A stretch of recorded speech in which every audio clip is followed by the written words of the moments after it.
नमस्कार, मैं हूं विनोद महला। आप देख रहे हैं दामोदा।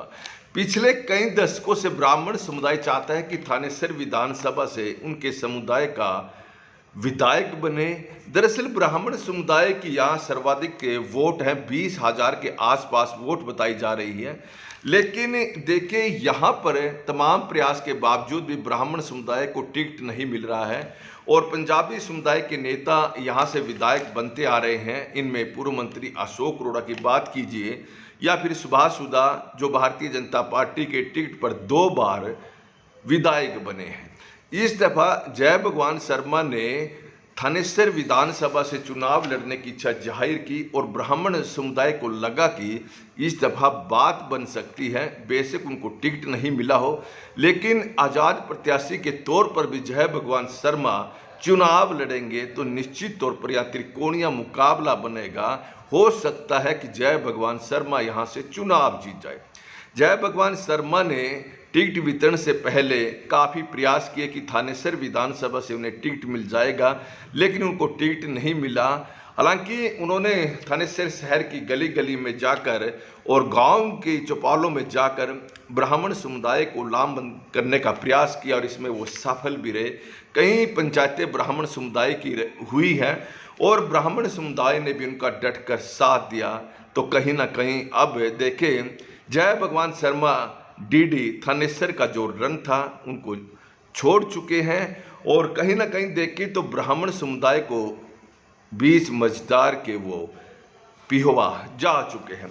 ब्राह्मण समुदाय के लोग अब चिंता में है कि अब क्या होगा। 45 सालों से यहाँ पर ब्राह्मण समुदाय का कोई भी नेता विधायक नहीं बना। देवेंद्र शर्मा कभी विधायक बने थे जब वो युवा अवस्था में थे और कांग्रेस के खिलाफ देवेंद्र शर्मा यहाँ बड़े नेता रहे हैं और जब जनता पार्टी की सरकार बनी थी और देवेंद्र शर्मा बड़े कम उम्र के यहाँ विधायक बन चुके, लेकिन उसके बाद देवेंद्र शर्मा ने भी 1-2 बार प्रयास किए कि यहाँ से विधायक बन जाए, लेकिन वो विधायक नहीं बने।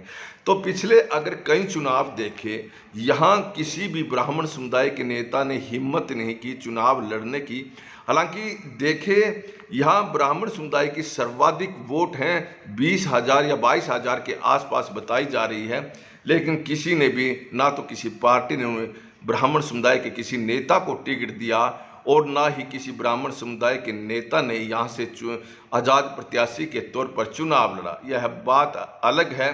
जेजेपी ने 2019 में एक ब्राह्मण चेहरे को टिकट देकर चुनाव मैदान में उतारा, लेकिन कहीं ना कहीं जो सियासी जमीन है जेजेपी की वो बहुत छोटी रही और जिसके चलते उन्हें ज़्यादा वोट नहीं मिली। और ब्राह्मण समुदाय के लोगों को भी इस चीज़ का आभास था कि अगर जेजेपी के प्रत्याशी को वोट देंगे उसका कुछ बटने वाला नहीं है।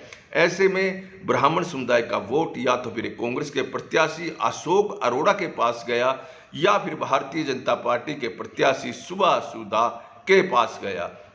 जहाँ तक की बात करें थानेसर की जो राजनीति है, यहाँ ब्राह्मण समुदाय पिछले कुछ सालों से भारतीय जनता पार्टी की तरफ जा रहा है। चाहे 2014 की बात करें या फिर 2019 के विधानसभा या लोकसभा की बात करें। अभी हाल ही में लोकसभा का जो चुनाव हुआ, यहाँ ब्राह्मण समुदाय ने खुलकर भारतीय जनता पार्टी के प्रत्याशी नवीन जिंदल को वोट दी है, इसमें कोई दो राय नहीं। खैर, इस दफ़ा जय भगवान शर्मा डीडी ने आस जगाई थी कि यहाँ जय भगवान शर्मा थानेसर से चुनाव लड़ेंगे और ब्राह्मण समुदाय एकजुट होगा और जो बैठकें हुई हैं उन बैठकों में ब्राह्मण समुदाय एकजुट होता दिखा भी है। पवन शर्मा पहलवान जो ब्राह्मण समुदाय के यहाँ बड़े नेता हैं, उन्होंने कई बैठकें भी की और कहा कि जय भगवान शर्मा को टिकट थानेसर विधानसभा से दिया जाए। और देखें, जो सन्ही सरोवर है वहाँ पर ब्राह्मण समुदाय के बड़ी संख्या में लोगों की परिक्रमा तक करवाई गई और यहाँ परिक्रमा का मतलब साफ निकलता है कि एक नेम शोक वाली बात होती है कि देखिए, हम सन्निहित सरोवर के चारों तरफ चक्कर लगा रहे हैं और जय भगवान शर्मा डीडी के साथ खड़े हैं। ऐसे में कहीं ना कहीं भारतीय जनता पार्टी को भी आभास हो चुका कि अगर जय भगवान शर्मा आज़ाद प्रत्याशी के तौर पर थानेसर विधानसभा से चुनाव लड़ेंगे तो यहाँ सुभाष सुधा के लिए नुकसानदायक बहुत ज़्यादा हो सकता है। कारण यही है कि भारतीय जनता पार्टी के प्रति ब्राह्मण समुदाय का रुझान बढ़ा है और थानेसर की राजनीति भी देखे पिछले 5 साल से या 10 साल से सुभाष सुधा यहाँ पर जो जाटों के गांव हैं, खास तौर पर किरमच, अथीरा, बारना, इन गांवों में जो राजनीति कर रहे थे वो गैर जाट के यानी ब्राह्मणों को ज़्यादा तरजीह दे रहे थे।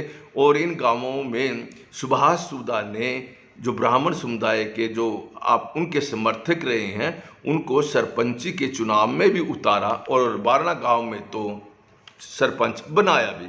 ऐसे में अब सुभाष सुधा को भी आभास हो चुका था कि जाट समुदाय के लोग उन्हें वोट नहीं देने वाले हैं।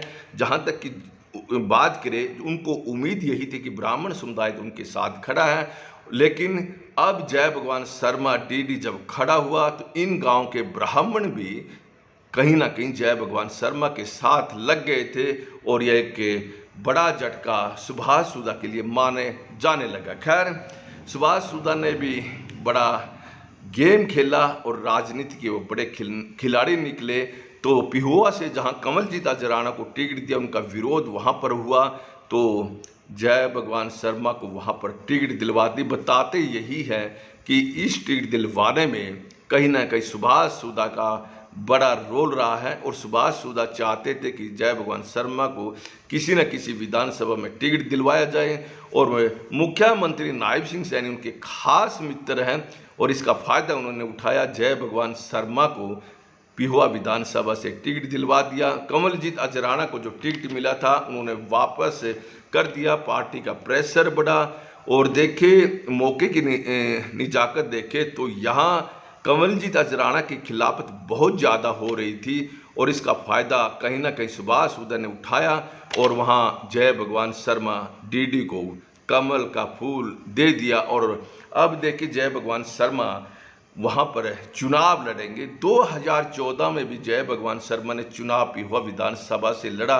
उस समय भी वो थानेसर विधानसभा से टिकट मांग रहे थे, लेकिन सुभाष सुधा को टिकट मिला। दोनों के बीच में जो सियासी जंग है पिछले 1-1.5 दशक से चली हुई है। तो देखिए जय भगवान शर्मा ने 2014 में 39,763 वोट पिहोवा विधानसभा से ली, लेकिन क्या वो विधायक बनेंगे इस बार या नहीं, ये समय बताएगा। लेकिन 2014 में भी जय भगवान शर्मा थानेसर से चुनाव लड़ना चाहते थे, लेकिन पिहोवा भेज दिए, वहाँ पर चुनाव लड़े और उसके बाद वो चुनाव हारे और गुस्से में लाल पीले भी हो गए थे कि उन्हें पिहोवा भेज दिया।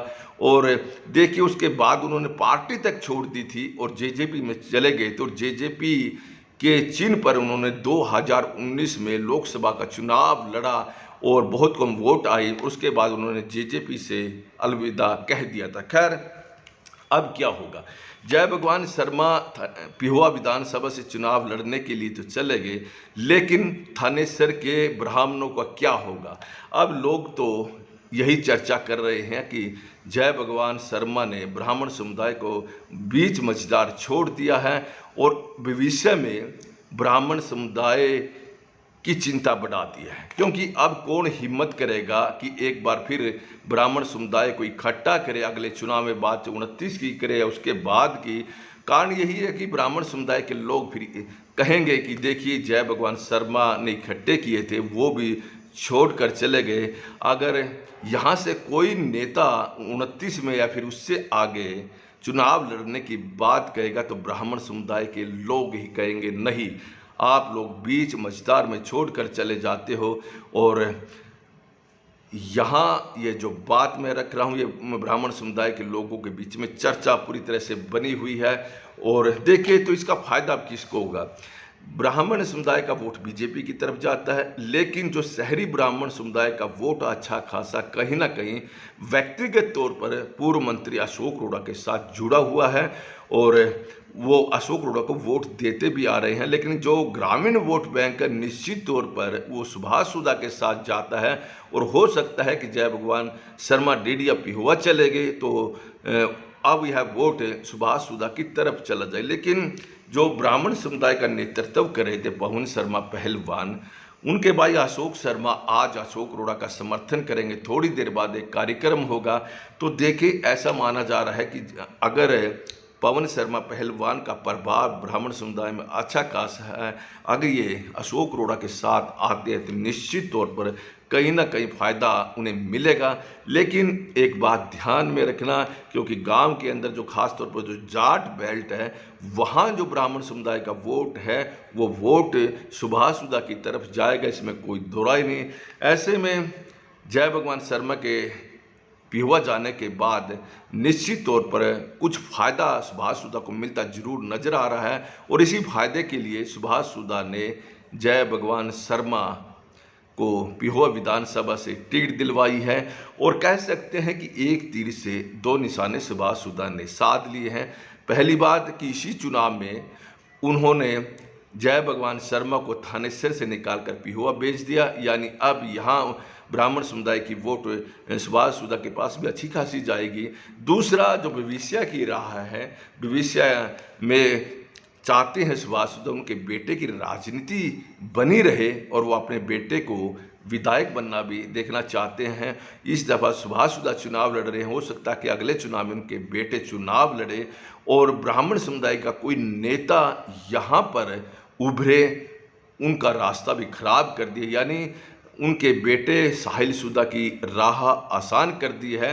और जो ब्राह्मण समुदाय का भविष्य में कोई नेता यहाँ से चुनाव लड़ने का प्रयास करेगा, उनकी राह खराब इसलिए कर दी क्योंकि अब ब्राह्मण समुदाय ही उस पर भरोसा नहीं करेंगे।